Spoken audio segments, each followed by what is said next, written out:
Hey there, everybody. I hope you are doing well. This is Sunday morning, the 8th, December 8th, and checking in with you all. There is like rapid fire, so much going on. I wanted to get into Syria, but Spirit led me to keep it on the home front for right now today, right? So, but very aware, and I do think that's something we need to keep our eyes on for many reasons, especially with regard to Putin.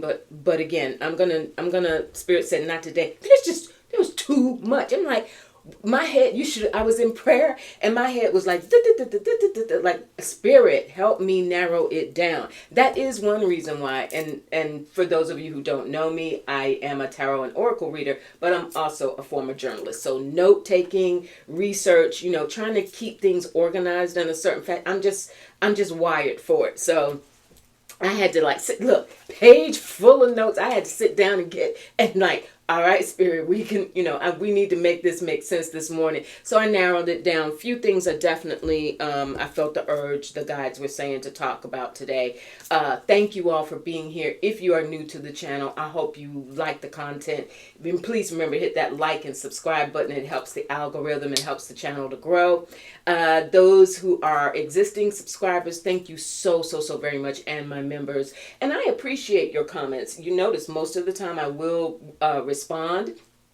I pay attention to them, and I welcome diverse points of view. I welcome, people. Some people disagree with me, and that's fine. I only ask tolerance and respect, both for myself and for each other. Very often, you all will, respond to one another in the reply section, the comment section. I love that. This channel is here not just for, a Fefe to sit up here and light her sage and try and do my thing for you, and I love doing that. But I really do intend, and I feel strongly in my spirit, that this space, Touched by Tarot, the channel, is a channel to build community, to be there, a safe space for many of you to come together and express your individual opinions on the different topics and situations that we're facing right now. So one of the reasons I got my selenite. Got my selenite wand. This thing is heavy. I got my selenite and sage. All right, selenite and sage on a Sunday. There we go. That makes me feel better. All right, you all. Let's hop to it. I got a lot of stuff to get to today.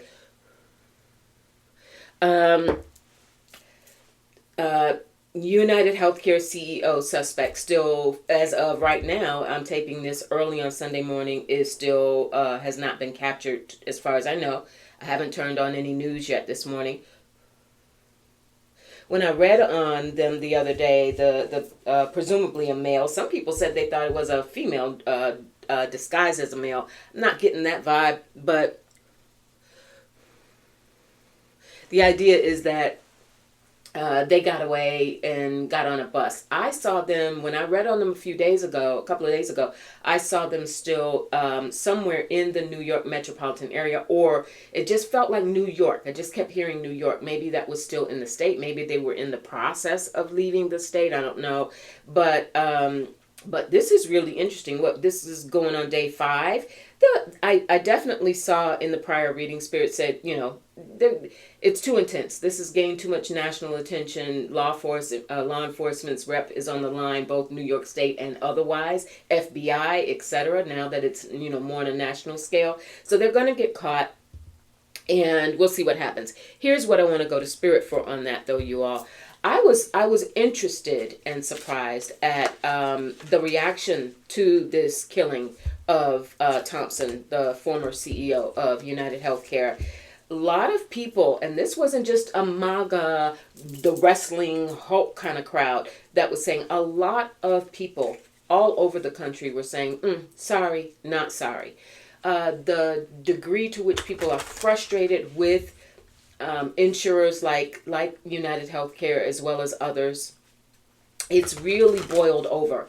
And I wanted to ask Spirit, just on a political / spiritual tip, what are we meant to learn? What is that saying about us, and what really is the lesson for this? I definitely feel like this assassination, the timing of it was not accidental. Not just in terms of the reality of it, but in the idea that from a cosmic space, from a all of us living at this moment in time, all of this chaos and uncertainty and turmoil, and to have this play out at this time, I just feel like there's something deeper, especially given the reaction of so many to say, I'm not sorry about this. This is a result of how crooked, how disgusting, how careless, how cruel even the privatization of the healthcare industry has become in this country. So I have the high priestess. I'm asking spirit, what are we meant to learn from this? Like, what is this situation with this suspect and this killing more particularly? What is it telling us? The high priestess says it's revealing something about ourselves, something that maybe people were feeling, given the overwhelming outcry that we're hearing. People have been feeling this, going through this, have had personal situations of their own denials, perhaps family members in critical health based on decisions of denials being, claim denials, etc. So the high priestess is that energy of summoning that inner power, summoning that ability to speak out loud what has long been hidden. And that is that frustration, that is that sense of we're all being fleeced and taken by these so-called insurers. All right, we have the Queen of Wands. They call her the Mother of Fire in this deck. Queen of Wands, exactly. I feel like that's a feminine spiritual energy.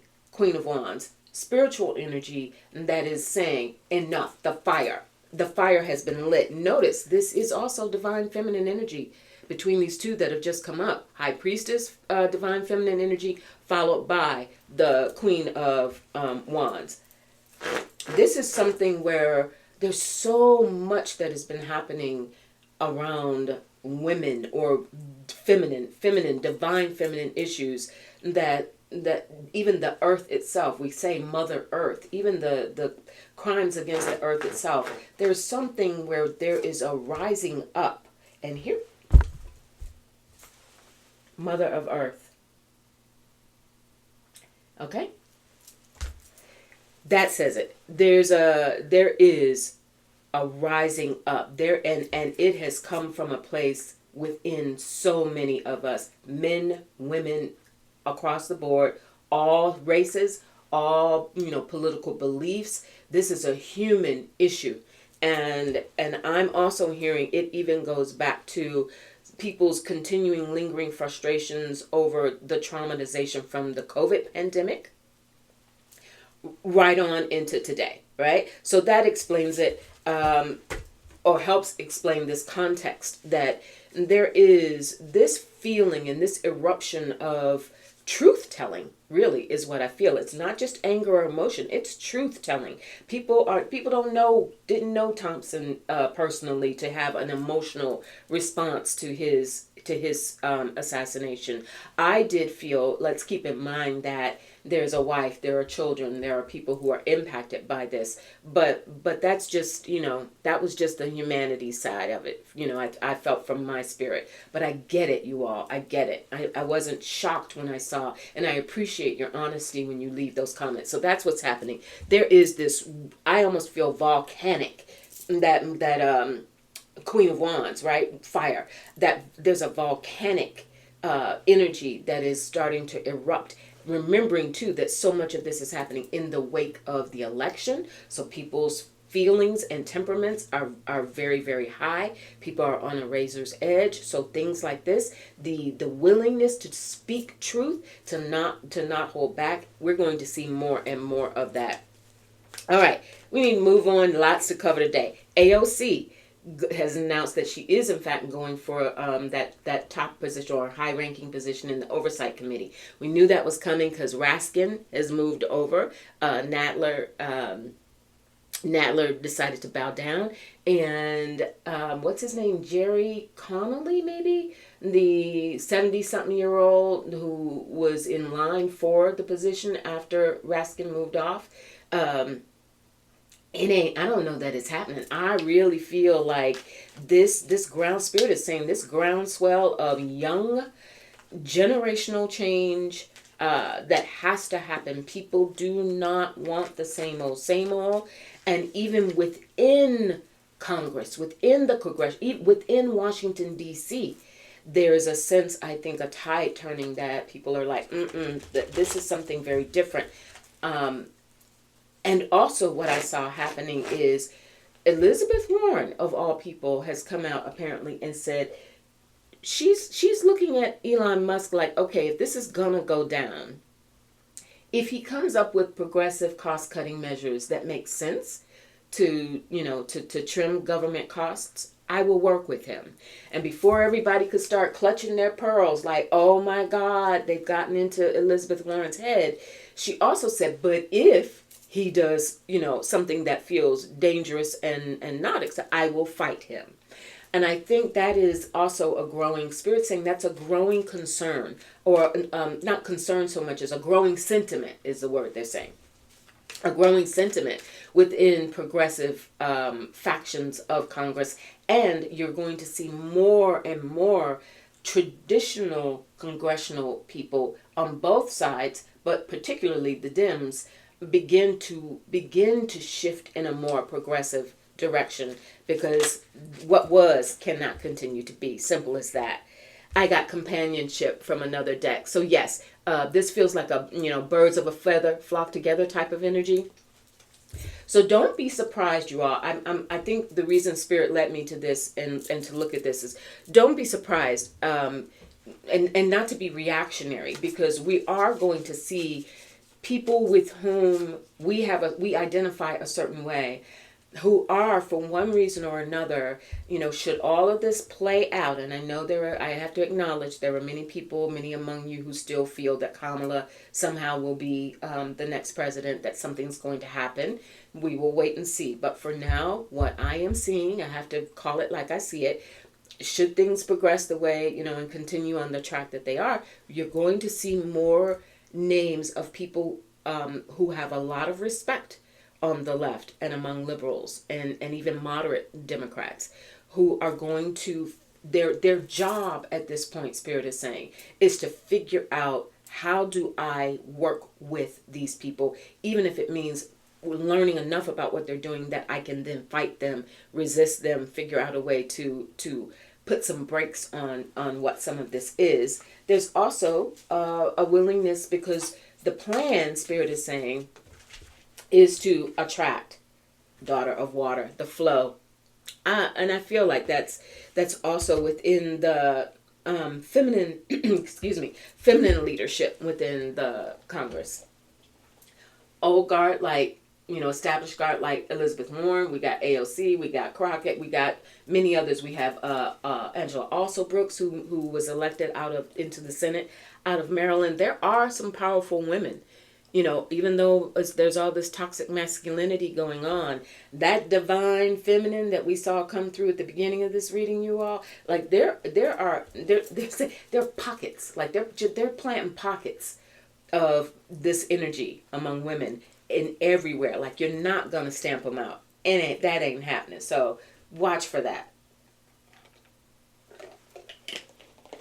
That sage was getting into my throat. Okay. So AOC, I think, I almost feel like I don't even have to pull on that. Watch. I did feel when last time I looked at her that she may be headed eventually towards the Senate, but in this position, we may see her there in the House longer than I certainly was feeling at that time. But the bottom line is, Alexandria Ocasio-Cortez, she's on the come up, on the way come up. And her voice, her ability to adapt, her coming in 2019 as this sort of, she still got it in her. But she's learned. She's definitely learned, and she's become quite a force to be reckoned with, and she will continue to become so. All right, moving on.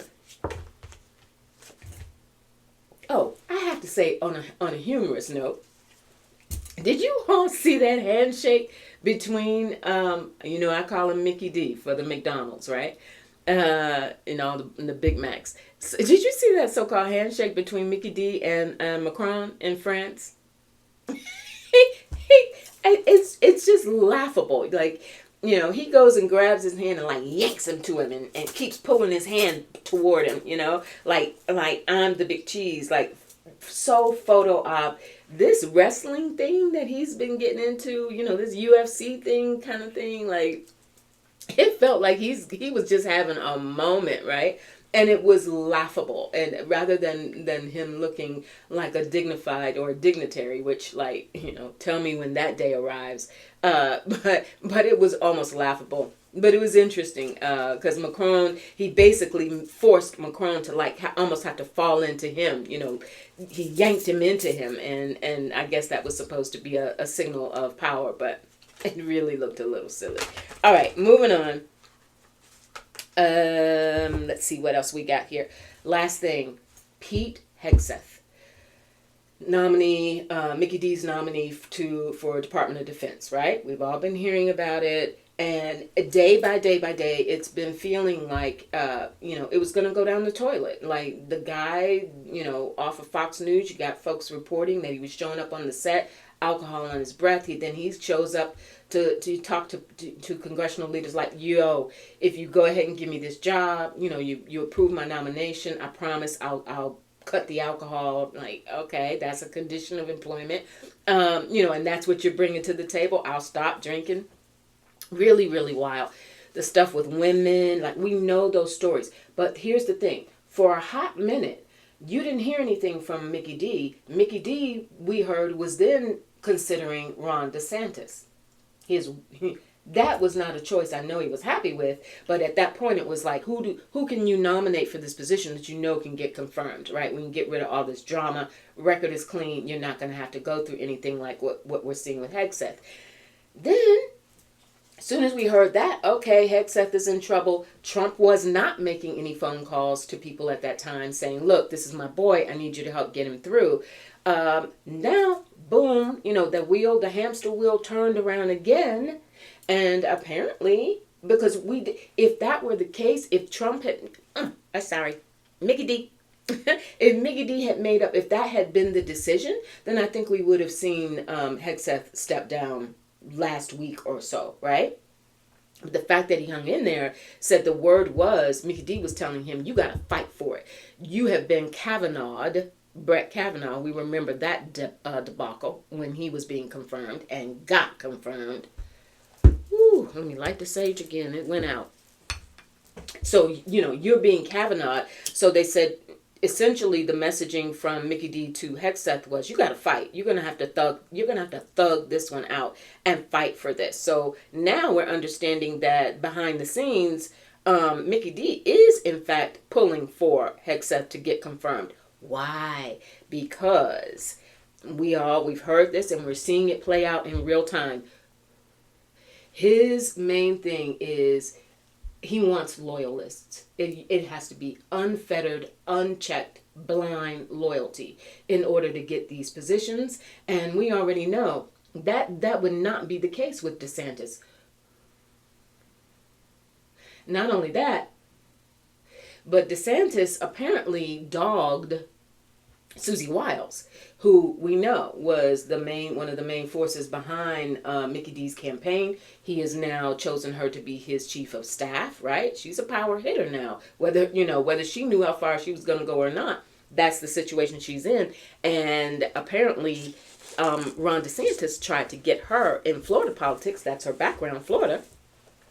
She and Ron DeSantis had a little falling out a while ago, and Ron DeSantis tried to pull all his little hole cards in Florida and get her yanked from the political stage. That did not happen. She got on with Mickey D, rode that plane, and now she's headed to Washington. So all of that is going on in the background. I want to close out this reading by taking a look at Pete Hegseth and see if, in fact, it looks like he is going to remain Mickey D's pick for Department of Defense. And one reason, going back to how we started this reading, you all, I told you Spirit gave me a lot today. We talked about healthcare. We talked about what's happened with that assassination of the United Healthcare CEO. From what I understand, one of Hegseth's ideas around what he would do in the head of the Defense Department is to privatize healthcare for veterans. Privatize healthcare for veterans. So the VA and what's his name? Doug Collins, Mickey D's pick to head the VA, has said, okay, sounds good to me. We don't have to, we can cut down on those costs. Why? And anybody, so many of you, if you haven't been a part of the armed forces, you know somebody who has the health care coverage and other related services through the Veterans Administration is bar none. Like, it really is. It serves as an impetus to enroll for, to become a member of the armed forces, number one. And number two, when you come out, and especially as you age and your needs for healthcare and other services increase, it's just been pivotal. And all of those rallies, all of those MAGA rallies, and how many of them constituted veterans. How you feeling about that now? Theoretical question to them. How you feel about that now? To know that your healthcare, not to mention everybody's, but your healthcare, the backbone of, of a system that said your government will make sure that you get the best care necessary. Especially when you put your life on the line, and some of your needs might be particularly acute in the wake of your service. Yeah, that ain't gonna go over well. But will he be confirmed? Pete Hegseth. We have the Daughter of Earth, comes out at the bottom of the deck.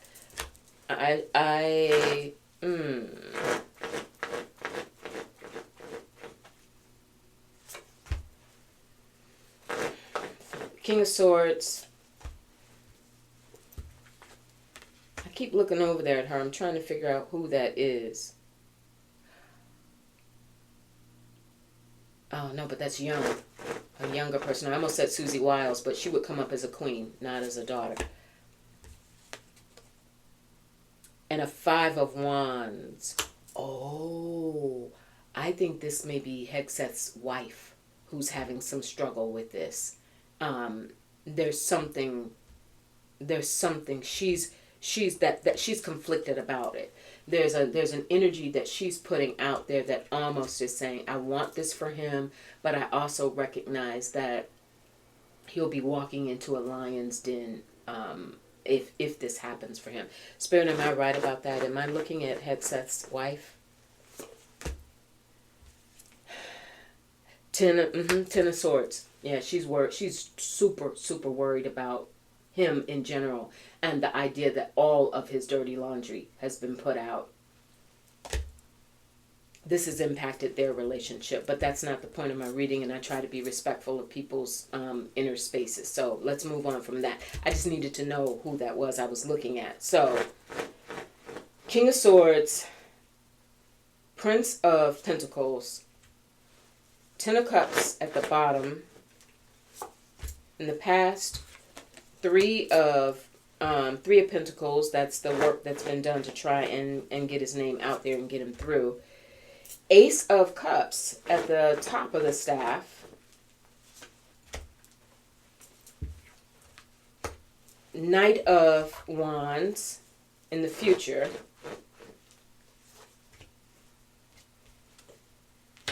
Nine of Pentacles, him right now.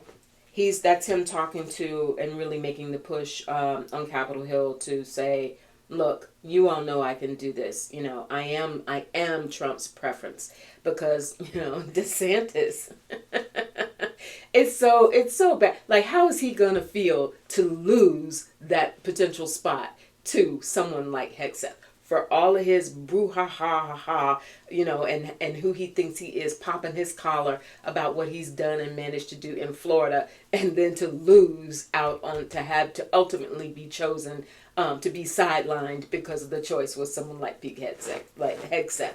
If there is any upswing to this potential, I would see that, right? Just another thumb at him, at DeSantis. Okay. Princess of Wands, around him.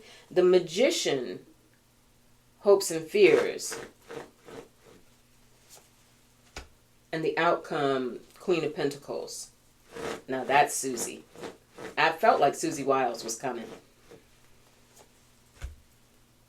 Susie, okay, she's really pushing for him, and I think it is because this is the outcome. She's really, and I almost want to tell you, I think he really does stand a good chance, you all, as crazy as that sounds, because we had that Ace of Cups at the top of the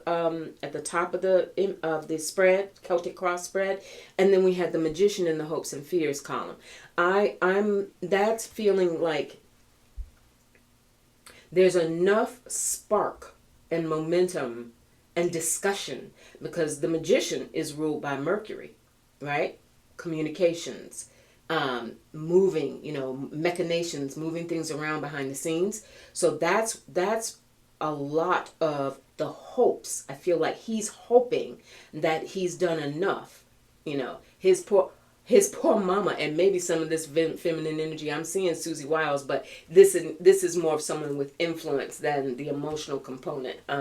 His mother came out. He's not so bad, Hegseth's mother. He's not like this. It's not funny, and none of this is funny. But again, I've said it before. I'll say it again. My elders used to say, you gotta laugh to keep from crying, and that's the position that we're in. I do not, on a serious note, I do not see a slam dunk. This really is in flux. And remember, even the confirmation hearings are down the road, right? And they're, February, March, right? So it's more, so we're going to see a lot of this tossing back and forth. At this point, I almost feel like Spirit is saying, Hegseth has put in so much effort. And there's the High Priestesses coming in. There are things that, I get it. Remember, Mickey D was upset because some of what came to light about Hegseth, he felt like he should have been told, and Hegseth should have been upfront about it beforehand when he was being vetted, or not that they really do any vetting, because the whole process is, from what I understand, they ask you, do you believe the 2020 election was fixed? Would you have overturned it? What role would you have played? Blah, blah, blah. It was about being loyal to him. I think the High Priestess here is more, they're looking even deeper into him and making sure that there is nothing else. Everything that could have been said, that could have been known, has come forth around him. No more surprises. If any more surprises come through for this guy, this dude, he's out. He's done. He's toast.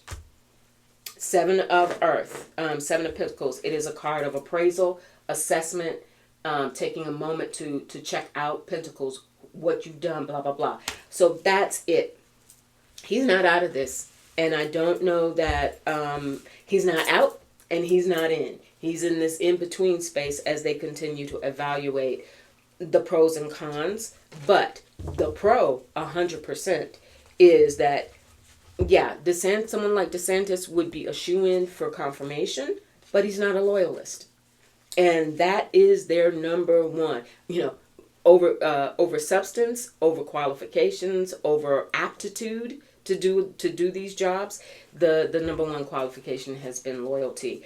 And Hegseth has said, I am absolutely down for that. I think Susie Wiles is who has a lot of sway with Donald Trump. Mickey D.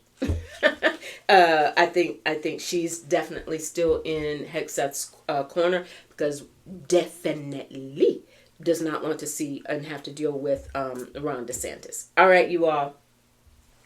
Have a great week.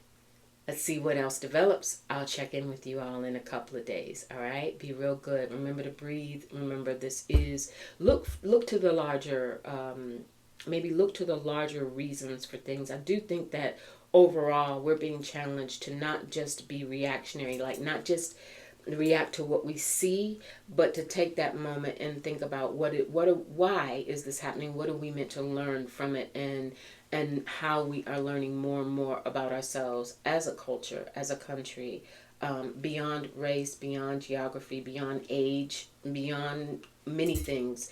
It's really about who we are as humanity. I think a lot of this circles back to that. I'm also going to be talking more in my readings around the connections between spirituality and politics, because the two do merge.